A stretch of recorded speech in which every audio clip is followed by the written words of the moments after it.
Hi, welcome. This is Dr. John DeMartini. This is one of the most amazing and inspiring shows that you can listen into. If you want to be on the edge of your seats, if you want to open up your heart, if you want to expand your mind, and you want to meet incredible people, stay tuned because you're just about to experience a transformative radio show that will change your life. And you're listening to the Dr. Pat Show that's coming up right next. The following audio is via a Skype call. Welcome to the Dr. Pat Show. Talk radio to thrive by. Powerful, inspiring, and coming to you live, bringing you stories of people like you and me, busting through and living life full out. Get ready to dare to wonder what your life would be like if you knew you could not fail.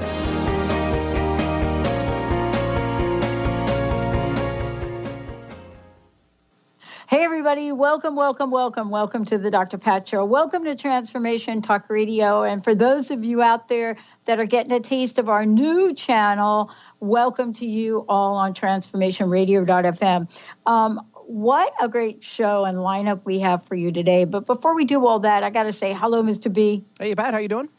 Yeah, doing pretty good. What do you think? I think of a lot of things. Anything in particular you're asking for or no? I'm just saying, okay. It's one of those things where the sun came out yesterday. Gorgeous weekend.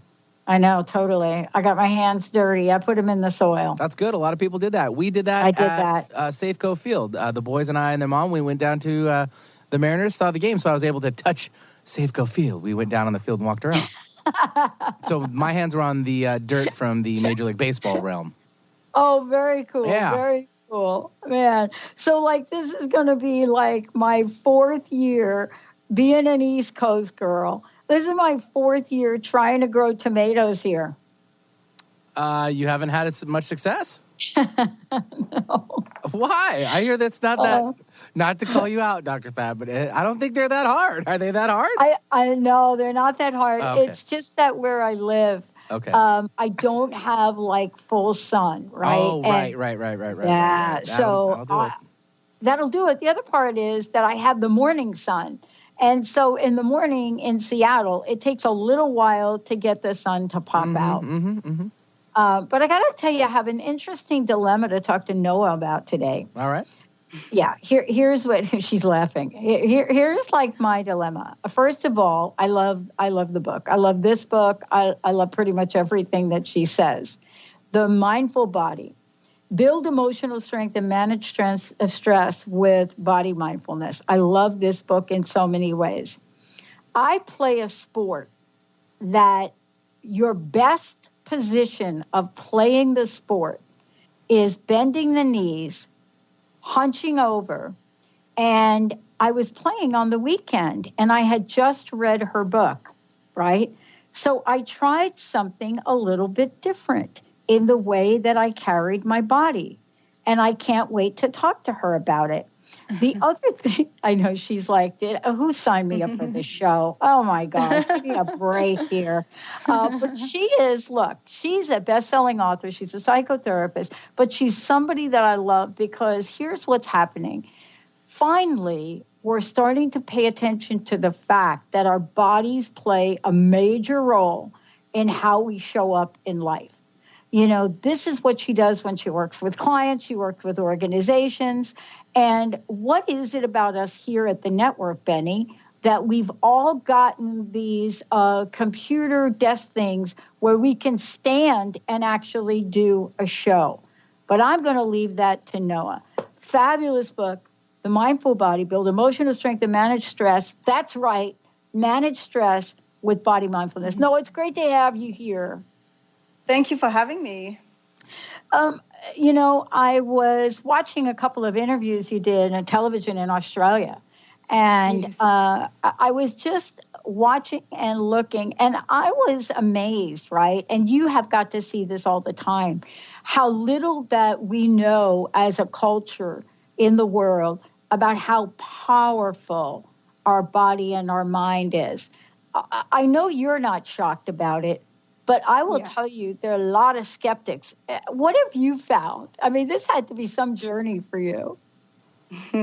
I started out as a ballet dancer. What have you found is out in the world?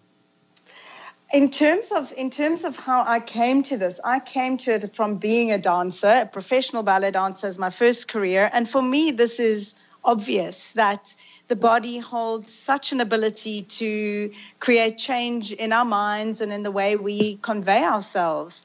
And in my way of relating to the world, I was so pleased to be able to study this and be able to take this work further, now to be able to share this work through the mindful body. So, yes, lots of things to share, and we can jump in and have an experience or two to give people a sense of that, because there's nothing voodoo or esoteric about it. It's really quite common sense. We all live in our bodies. We all have experiences. When we feel down, our bodies tend to slump. When we lift up our chins and stand up tall, we tend to take on a more positive outlook, even if we're faking it till we're making it. So these are things that we do anyway. We see anyway. We actually relate to people. There's this famous saying that more than 75% of what we are relating to in others is the nonverbal dimension. We relate to that little change in tone of voice, that slight tension in the jaw, that slight shift in a facial expression. We're relating and reacting to that a lot more quickly than to what people are saying. So we're living it. We're just not necessarily turning our attention so clearly to it. And really, this is what this opportunity is with the mindful body, is to become more mindful for the sake of ourselves and how we experience ourselves and how we can influence our psychology, how we can make ourselves happier and more relaxed as human beings, and also for the way that we relate to others. Okay, I have a story to tell you that is a direct testimonial to your book. It's a direct, okay. So I play a sport. The sport is table tennis. A lot of people know it as ping pong, right? Yes. And I will tell you that I think my great footwork comes from the fact that I, too, was a dancer when I was younger, right? Ah. Yeah, something interesting about that. But in your book, so I've been having a bit of a time playing these days. I haven't been exactly at 100% of my game. And what I noticed was what I do with my body after I make a shot that misses, right? So I'm reading your book, and you got, and I'm going to jump ahead, and then you can help us out with this. I'm reading your book, and I read this section, and I don't remember where it is, but how to boost confidence, and then how to boost your zest for life. So I took just two things, Noah, out of your book and did this on Saturday. I'm serious. I'm playing this man who is very, very good. And usually when I miss a shot, I don't do these two things in your book. And all of a sudden, I'm playing, and no matter what shot I did, miss, lose, hit, I stopped. I stood in that boosting confidence position. I'm serious. And then I raised my hands up. So here's what happened. I'm playing with a partner, another woman. And I start doing this, and she starts doing this. And the next thing you know, we are completely winning. And I want to ask you, tell us how that worked. All righty. All right. There's a lot wrapped up in that. So I love it. And that is a fantastic testament to the power of body awareness and to using it proactively, which is really what is so empowering about this approach. Is there's little things you can do. They don't take long. They take a few seconds that can make a big difference. So if we come to the changing your posture and the postures of confidence or zest for life, there is wonderful scientific evidence. For example, Harvard research has shown us that standing in power poses, opening our chest, breathing deeply into our chest, standing with our chin up high.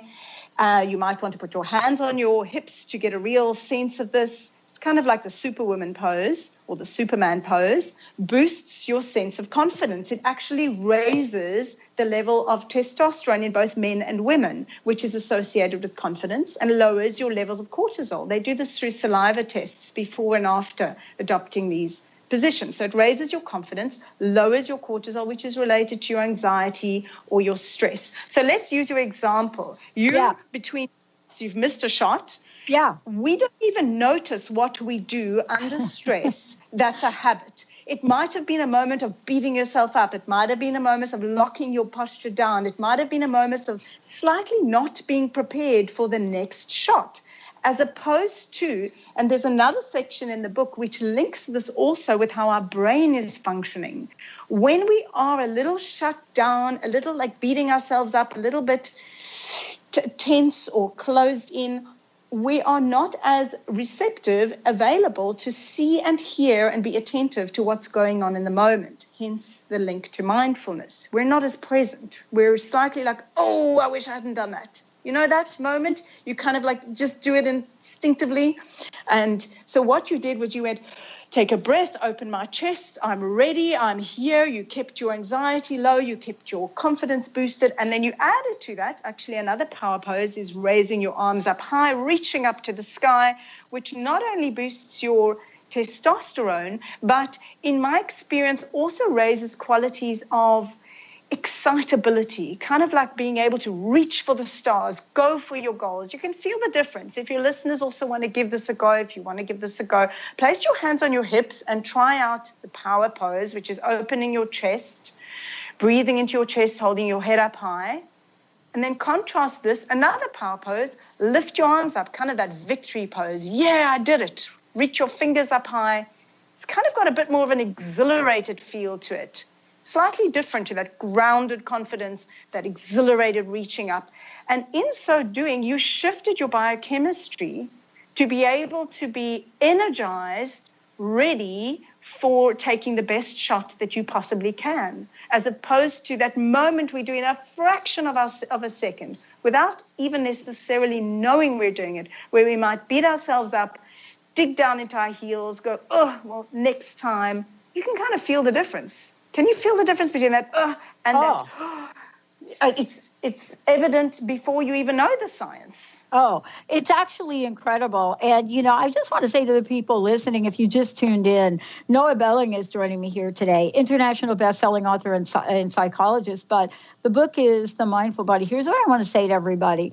You know, I've read this book, and I'm not claiming that I did everything in here. But as I went through this, Noah, one of the things that I was clearly relating to were emotional downsides in my life. And when we come back, I want to talk to you about those. And what I learned from this is that this is your movement, your body, how you stand, these confidence, that power pose, which somebody said to me, funny, said to me, what do you think you are, Wonder Woman? Like, because I didn't think, but that is the Wonder Woman pose with the hip thing, right? And so what's interesting is how in a matter of minutes, that behavior action started to be mimicked by others. Let's take a short break. When we come back, it's like we say here, this is a positive talk radio network. There's a vibe, and there's a vibe of thrive that Noah is talking about in this book and in her work. It is the vibe of the mindful body. When we come back, we're going to connect the dots between emotions and the body. Stay tuned. We'll be right back. Noah Belling's in the house.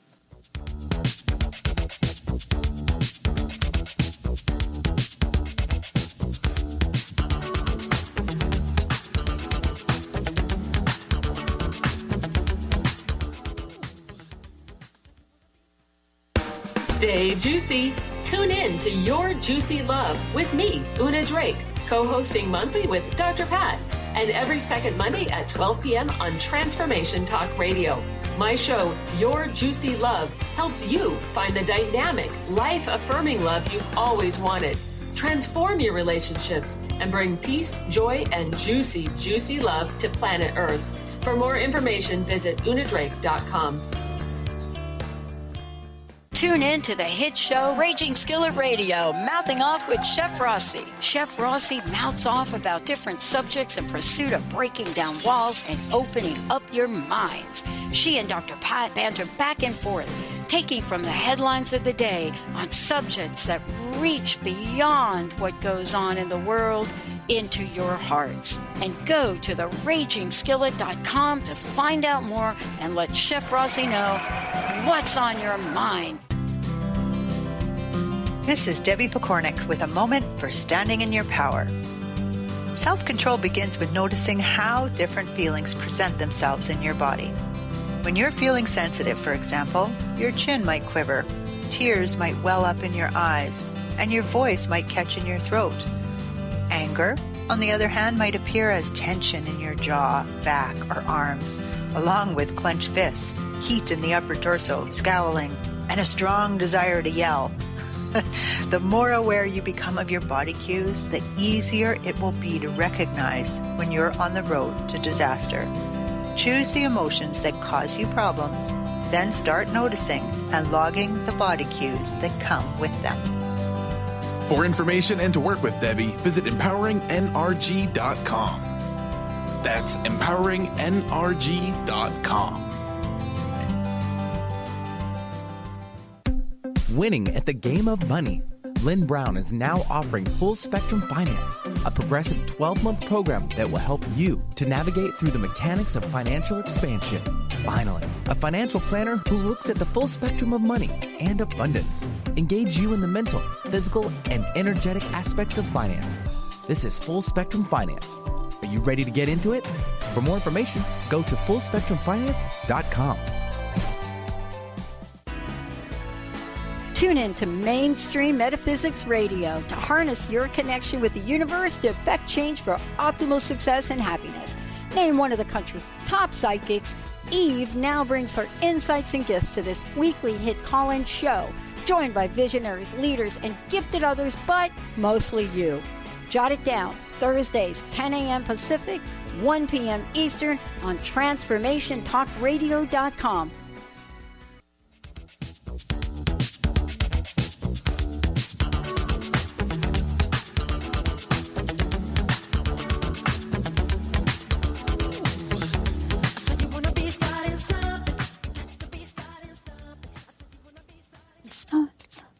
Yeah, that's a shake your booty song, Benny. I'm letting you have that one on Monday. You need to. I love it. Magical Monday, everybody. And that's why Noah Belling is joining us here today. We actually have a copy of this book to give away. But I'm curious from you all out there, really. This book covers just about everything you need to know in a really, really practical way to do something now. I mean, you just heard my little story about playing a sport. But I also, Noah, used this. I don't know if you heard me telling Benny, I did a little gardening yesterday. But it's interesting. Gardening is a slouched over kind of deal. You know what I mean? Yes. You're slouched over. Right. That's not a really good energy. And I was so aware of that yesterday that I had to do something really different after I put the plant in the dirt. And I think it was reading your book, and I don't know which part of the book, but I could feel emotionally being slouched over was not uplifting. And I wanted to ask you about the psychodynamics and also the kinesthesiology of that.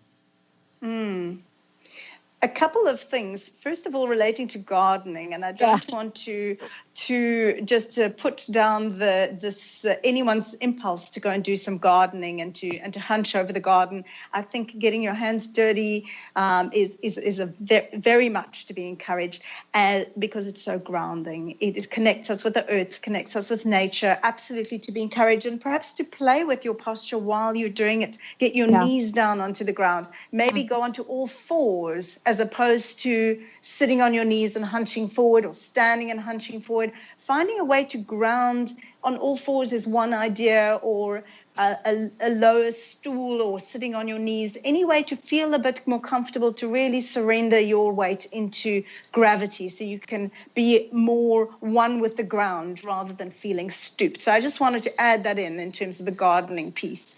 And coming now to the emotional side of it. There is this fact, if your listeners, if you would like also to try just slouching your body forwards, what happens is it tends to bring to mind negativity. It tends to remind us of feeling down, maybe tired.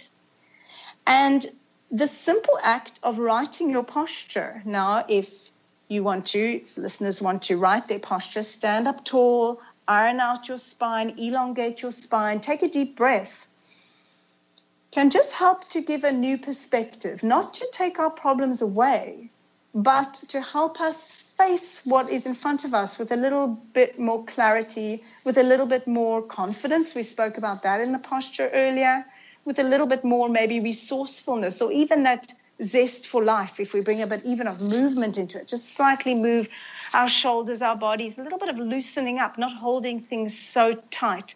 So if we look at an emotional resource, these things you can do in a moment, the reality is our bodies tell the stories of our emotions. When we feel emotional, how do we even know that we're emotional? Our face is expressing it, our muscles are tensing, contracting, relaxing in particular ways. How else will you know? If you had stoic uprightness, you wouldn't really know that you've got an emotion.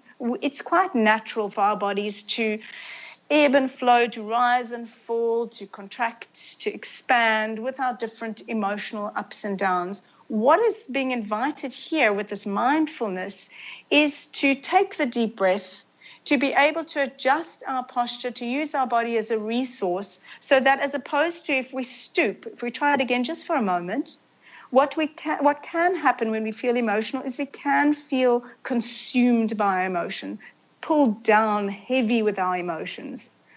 And there's a time and a place for allowing that too. And, to help ourselves, the simple act like writing our postures or asking from that stooped posture, body, how might you want to feel more comfortable? Just to be able to face. This is actually a resource. It's an unusual one. It might seem a bit strange, but try this out. And when you catch yourself in that moment in the supermarket, after a conversation, just waking up in the morning, one of those days where you just feel heavy, you just feel down, try this out and say, body, almost like going, I see you like this. Now, how would you want to feel a little bit more comfortable? And just let your body unfold to feeling a little more open, a little more comfortable, maybe being able to breathe a bit easier. And what that's doing is it's also helping us to access more of our brains. When we're consumed by emotions and our body's really reflecting that, there's Daniel Goleman popularized many years ago in his book, Emotional Intelligence, a wonderful term called emotional hijack. Our brains, they short circuit when we're really consumed by emotions or by stress. Our brain short circuits and becomes, in the simplest terms, problem focused. When we can write our posture, almost going, okay, I'm in charge here. I can do something about this. I can write my posture. I can choose to breathe a bit easier, stand a bit taller, look at things a bit more clearly. Now, how do I want to address what's in front of me? And that emotional hijack, that way that our brain short circuits, falls away to some extent. It gives us greater access to the parts of our brain that can think clearly, rationally, even creatively, as well as to be able to be more present, to be able to be more compassionate to ourselves or to others. It all is stored in this more evolved part of our brain. And so when we can adopt a posture that feels like we can breathe a bit easier, stand a bit taller, it doesn't take our problems away, as I mentioned, but it certainly shifts our ability to deal with whatever faces us with greater creativity, resourcefulness, energy, with greater willingness even to deal with what is in front of us, or belief that we can. Yeah. I was reading and I was fascinated by so much that you've put in this book.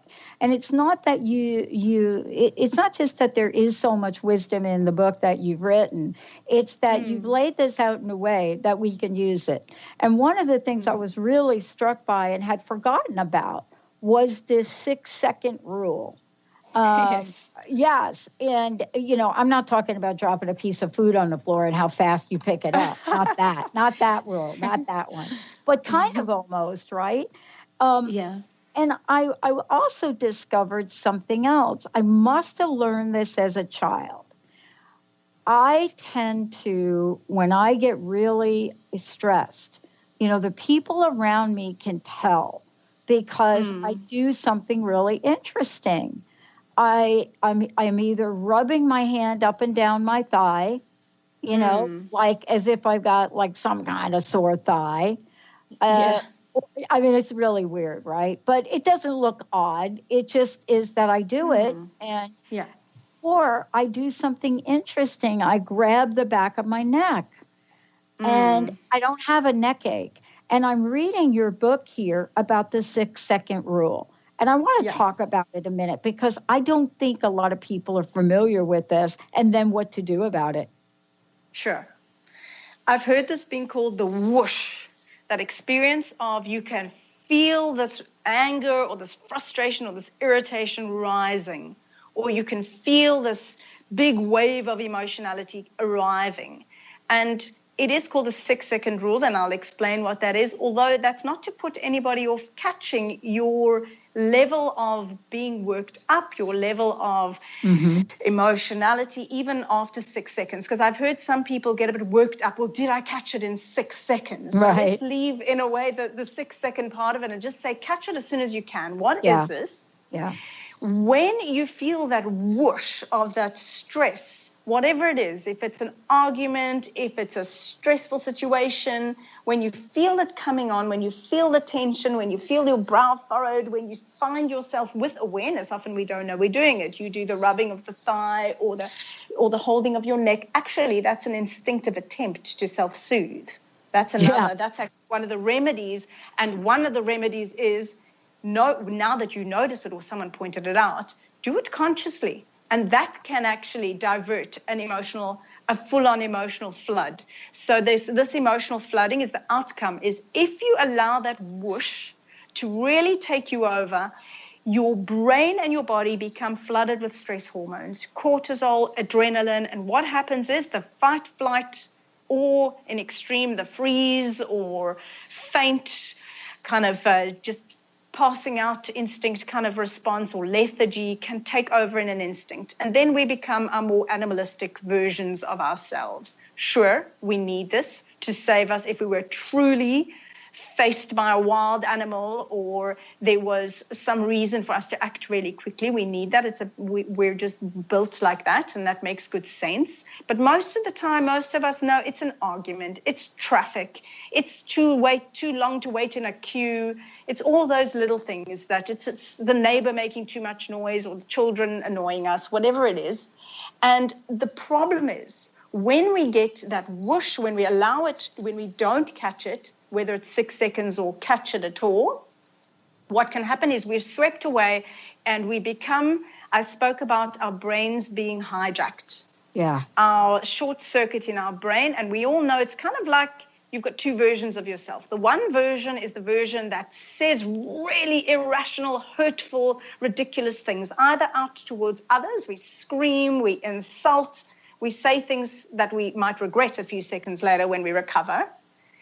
Or we turn it in on ourselves and we really beat ourselves up and really get ourselves down. All of this is because our brain is short-circuiting and we cannot access, for the sake of our survival, that's why we're hardwired.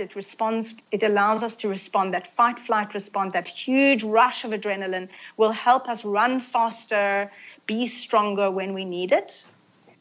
But unfortunately, it creates a lot of acting out. And then if we do catch it, so those acts could be becoming conscious of the little things we're already doing. You have the rubbing of the thigh or grabbing of your neck is a good one. Is you just want to buy a little bit of time. And 6 seconds is saying you don't need to buy a lot of time. You just need to break that whoosh. You just need to break that cycle. And there are lots of ways to do it. So self-supportive touch is one. I like very much, even if I'm caught up in an argument or in this, something is rising inside of me, I'll often just place my hand on my chest, hand on my heart, as soon as I catch it. And it can take me a moment. I instinctively, immediately will find myself taking a deep breath. The difficult part is catching it. Once you use these interventions, then it actually can seem fairly simple that your body will be taking the deep breath. So self-supportive touch, whether it's your neck or placing a hand on your heart, or even just grabbing hold of your own hand. And another one is placing your 2 feet firmly, more centeredly on the ground, so that you're standing in a more balanced fashion. Yeah. And if you do tend towards being shy or feeling intimidated, it can be great to use a bit of the power pose too, is to really stand tall, take a breath into your chest.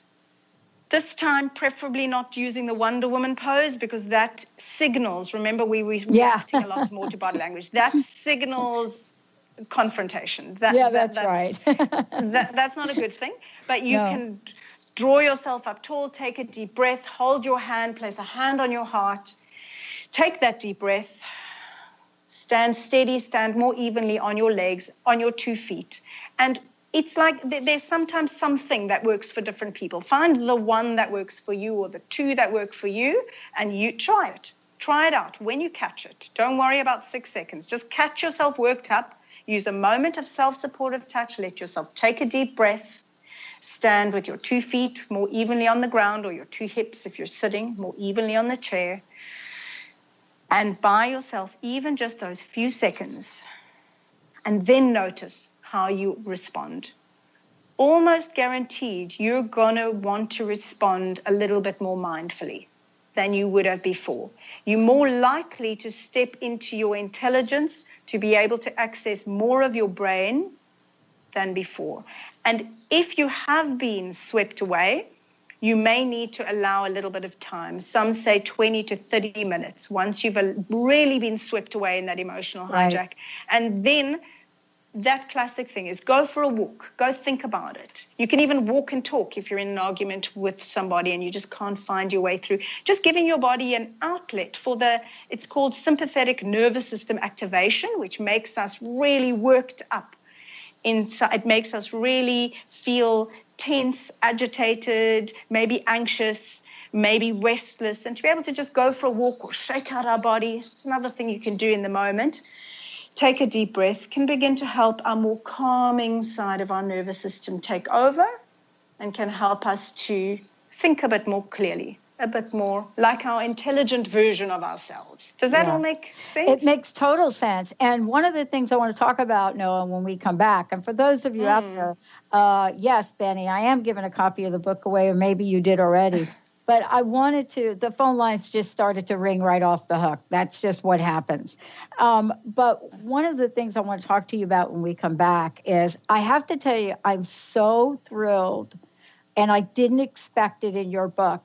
I am so thrilled you included dreaming and dreams and dream process. It was probably for me one of the most unexpected gifts in reading the book.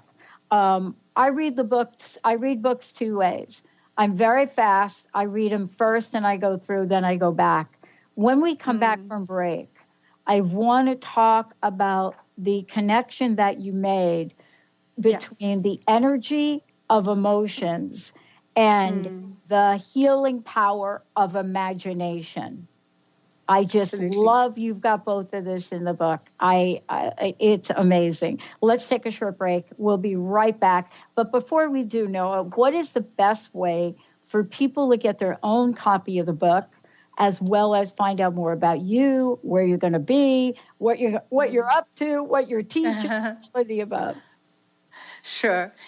In terms of me first, the best way will be to look at my website, Noah, that's N-O-A, Belling, BELLING.com.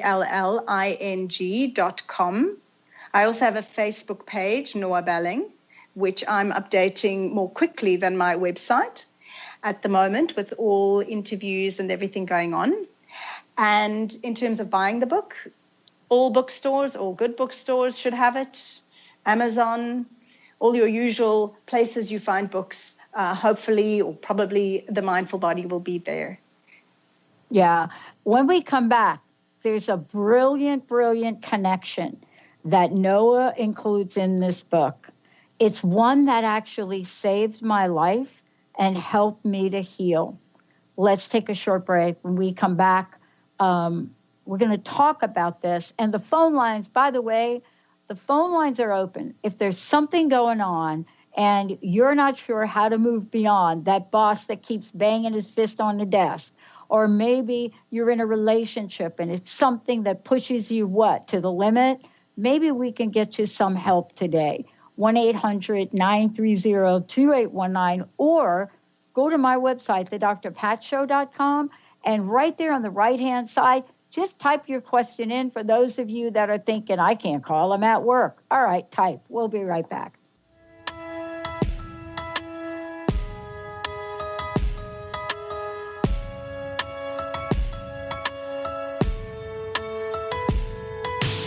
It's our party, we can do what we want. It's our party, we can say what we want.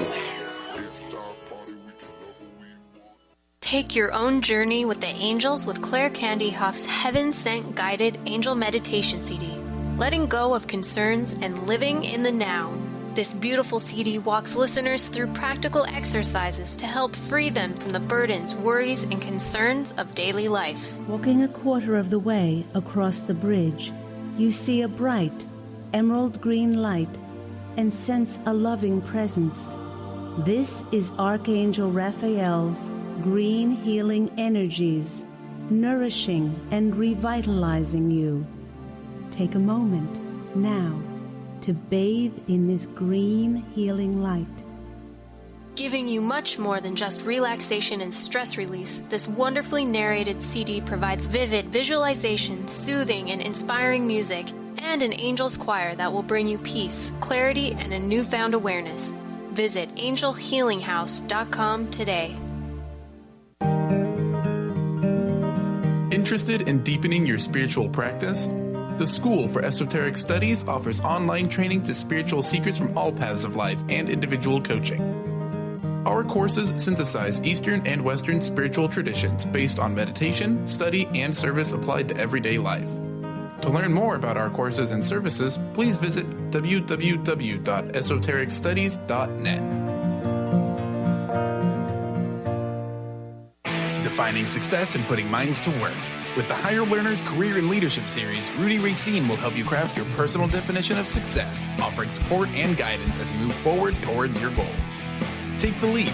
With the right mix of focus and motivation, anything can be achieved. Tune in every first and third Monday at 12 p.m. Pacific, 3 Eastern, and for more information on Rudy Racine and Higher Learners, visit Rudy's site at higherlearners.com. That's HIRE learners.com. Tune in to Knowledge Book Radio with host Marge Potasic each Tuesday at 1 p.m. Pacific, 4 p.m. Eastern on TransformationTalkRadio.com. Through many experiences, Marge was led to the Knowledge Book, a gift to humanity in its transition to the Golden Age, and it provided the truth and the answers. She now shares information from the Knowledge Book with you each week on TransformationTalkRadio.com. For more information, visit usa.theknowledgebook.net. To find answers to life's questions, you need to look within yourself. Dr. Glenna Rice brings your questionable conversations on Transformation Talk Radio each month. Tune in each month for insight into how you can live up to your full potential. Dr. Glenna is a physical therapist, certified Access Consciousness, and Access Body Class facilitator. How does it get any better than this? For more information on Dr. Glenna Rice and her work, visit glennarice.com. It's our party, we can do what we want. It's our party, we can say what we want. It's our party, we can love what we want. We can kiss what we want. We can live what we want. Red cousins, sweaty bodies everywhere. Hands in the air like we don't care. Yeah, there's something to be said when she says that line in that song, hands in the air, that we like we don't care. All you got to do is go to Noah's book, and there is a picture of what that means to put hands in the air like you don't care. But want to make a little correction on that. Was that Rihanna, Benny? Who was that? Was that no, Rihanna? That's Miley Cyrus. Miley. There we go. Okay, Miley would know this, that when you put your hands in the air like that and you're reading Noah's book, one of the things you're doing is you're forming this expression of life is great, amazing, hands in the air. And I want to say to all the listeners, all of y'all listening to the show, there's so much more in this book that if you picked it up and you read it and you were thinking about what can I do in the moment, whether you're at work, whether you're in a family relationship, whether you're sitting in the doctor's office and you're waiting to get the results of your blood work, this book will tell you and talk to you about how you might create a moment to shift energy that you don't want, to shift things. Noah, one more time before we get going, website, Facebook, all of the above, please. And how can we get a copy of the book? The Mindful Body, available through all good bookstores and Amazon. My website, Noah Belling, NoaBelling.com, as well as my Facebook page, more regularly updated, which is Noah Belling, spelled obviously the same. Yeah. Okay, so here's the deal. This is why I'm so excited about your book. It probably has nothing to do with why you wrote this, but I'm just going to tell you. As I learned at a really young age, my mom, who was very, very sick and then passed away when I was 6, she actually committed suicide. My mom would teach me how to create my dreams before I went to bed and dreamed. Wow. Now, that sounds a little odd, right? But she would ask me, what is it you want to dream about so that you can wake up and have, she wouldn't say it intellectually. I mean, I'm a child. But that thing, that idea of creating your dream through imagination before your dream, I believe contributed to healing my body.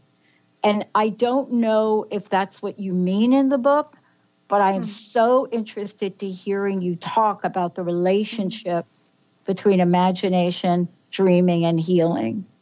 Right.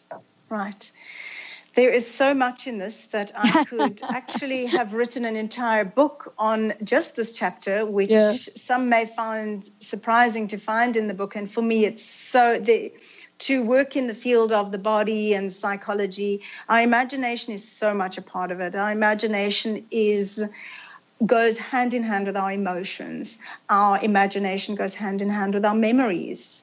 And our emotional part of our brain that is so receptive to imagination is the fancy word is neuroplastic, is the most receptive to change, is the part of our brain that is the most receptive to change. So in other words, we can even go back into memories, and there's an emotional process that I take readers through in the book to do with emotions. If you have emotions that you've lived with for a long time, ask questions like, what is your earliest memory of feeling this way? And no matter the age, you find something that feels like a hint of a memory, and then you bring resources into the memory that were not there before. And it might seem strange, but that happened to me.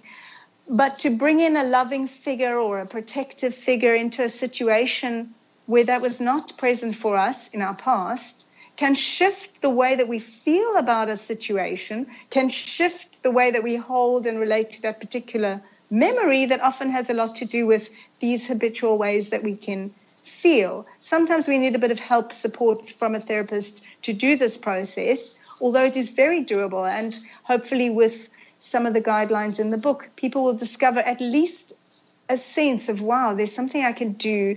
I can really change my emotional state through my imagination. And specifically to do with dreams are, I really strongly believe, and have seen this over and over again in myself and clients and many situations, our dreams are a reflection of our emotional landscape. Not only the emotions that we feel or our unfinished business, but also our potential.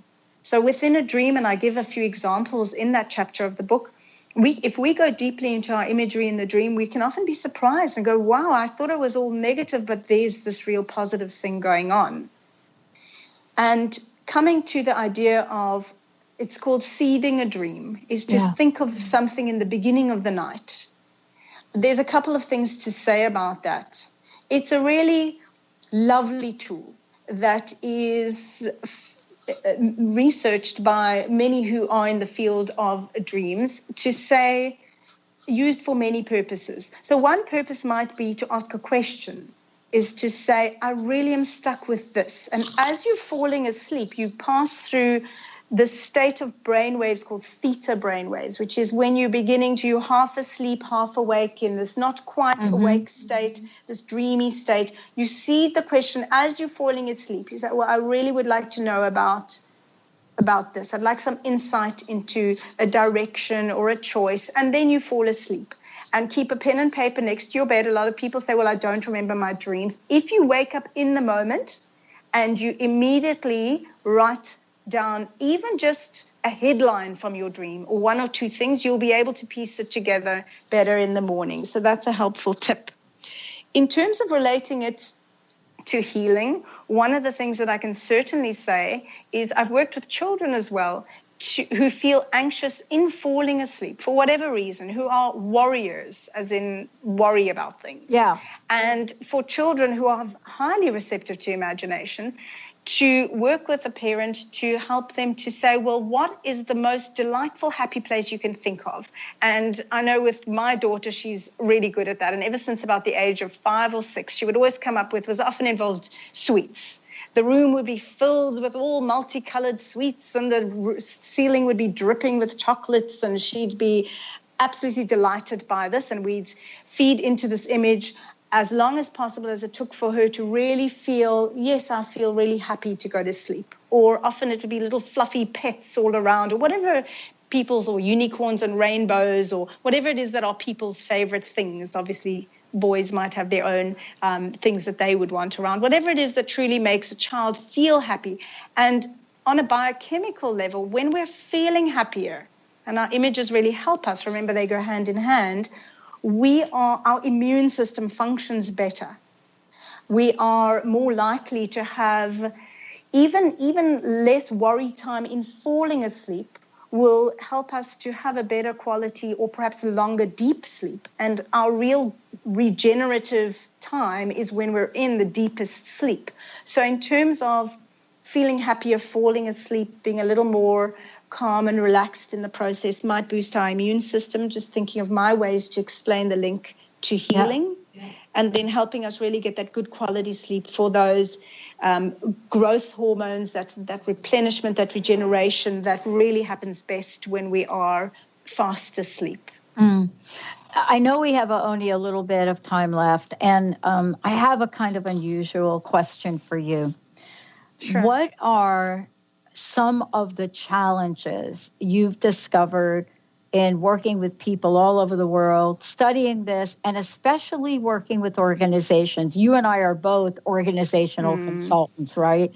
I didn't study anything as cool as you. I studied something that got me. So I studied the consequence of broken promises. I totally needed your book after that research, but no kidding. But you're working with people in organizations. I work with them in organizations. The remedies, if I could call them that, or the possibilities in your book could literally change entire teams and groups and communities. What's the challenge? What is the thing that is in the way of individuals and groups, if we should call them, reading this and say, yes, I will? A big question, and I'm going to answer off the top of my head with specifically relating to some of the ways that I find organizations particularly receptive. So as a general statement, our society, the way that we live and work, particularly in organizations, is very fast-paced, very heady. In other words, we have to think and figure things out all day long. The pace is fast. The deadlines are furious. And so we're required to function. And that's why I included a chapter on brainwaves, to go, hey, we're living in our heads so much that a lot of the time we've forgotten, or we don't even know how to get out of our heads and find the relaxation, find the enjoyment of life that we can through our bodies. So, for example, struggling to sleep, not being able to switch off your mind are very common things that I experience in organizations, particularly with people who really working hard and fast. In terms of one of the applications, which I find really helpful, is the chapter on change your posture, change your mind. That's the name of the chapter. And in this chapter, we spoke about the two postures of confidence and of zest for life. Yeah. And there are two others as well. If you place your hand on your heart, it tends to generate feelings, if you can try this out, that are related to sincerity, caring, more of a quality of being in tune with oneself and with others, kind of one who cares more for humanity and for people. And a fourth one is if you place your hands together in like a prayer pose, kind of a calm, centered thoughtfulness. And I link these with 4 different personality types that are very commonly tested in various psychometric or personality tests. So, for example, you've got your analytical type who's really up in their heads, and I use the aspirational prayer pose as opposed to the thinker pose to say, hey, you do very well. So let me just add this piece, is it's looking for strengths. It's saying, what are people doing well? What are their natural traits? Is it being the analyst, the thinker, they're being able to come to center and really focus well, which would be your hands in a prayer pose.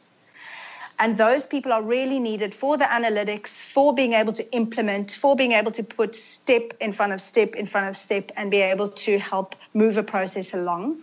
Then you need the confident Wonder Woman, Superman type who's really being able to make quick decisions. And the question is, when do you need that person who is decisive, who can be dominant? And there might be a time and a place for that.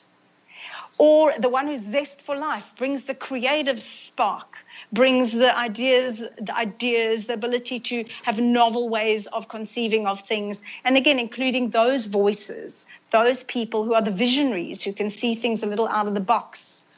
And the other type are the hand to the heart, sincere caring, the ones who go, hey, while we're going towards our goals, while we're making our money, let's not forget the people. We need the time out. We need some call it the touchy-feely stuff. We need the stuff to make us all feel good. So that's just one example in the corporate of how this is really can make the influence of saying you can just look around. You can, as I offer these tools, you could just look around the office and you could see the one with the puffed up chest who tends to like to be in the lead. You can see the one who's more humble and almost hand to the heart without even having the hand to the heart, the one who cares and a tear in the eye and tends to be a little slower to process their feelings, the one who's the analytical, able to put things aside and really focus on the task at hand, or the one who likes a bit of excitement and color in the office. And so underneath of this is saying, let's know ourselves, and body mindfulness can help with this. Let's know ourselves a bit better. Let's play to our strengths. And let's also realize that we are different and we need to respect that there's a time and a place for ourselves to draw on different qualities, which we can do, and to respect that others may be stronger than us in certain qualities that teams may need, that leaders may need at different times. And that's just one example of what I find really helpful in organizations. I love it. Noah, thank you so much. And you're right.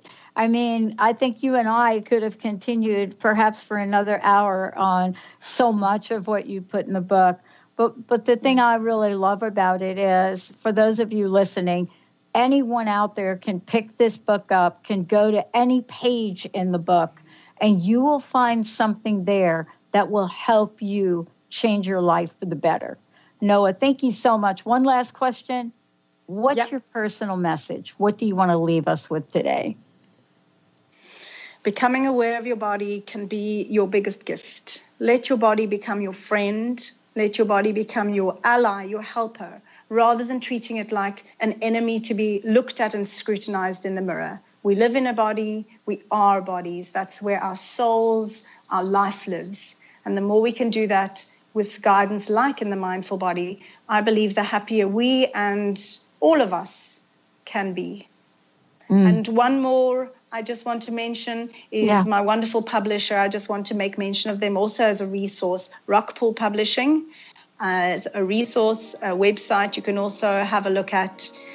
I wanted to just make mention of them as another place to find me and the kinds of books that are wonderful, also contributing in this kind of way. Yeah, let me make sure I give out that website for those of you out there.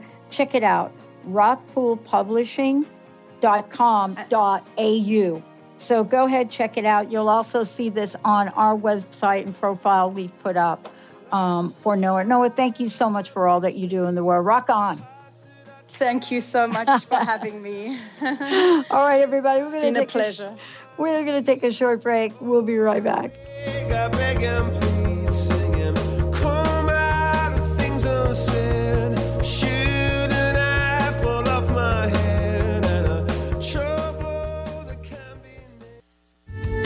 The preceding audio was via a Skype call.